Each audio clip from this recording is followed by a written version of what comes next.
भले सैया डंटा केतनो टूटी हो, शिव चरचन छूटी।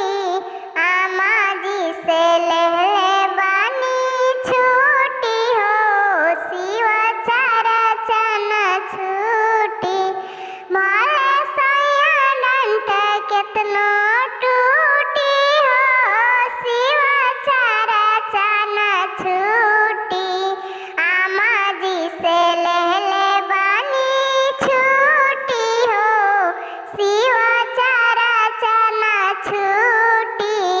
शिवाजी से ले लेती नम सूती बूटी हो, शिव चरचन छूटी।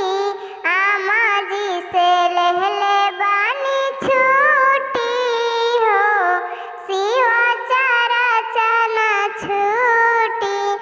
भले केतनो मरब सैया केतना गारी आईबा, हमारा के राजा के तनो सताईबा। लेले बानी तीन सुत के बूटी हो, शिव चरचन छूटी। केतनो सैया डंटा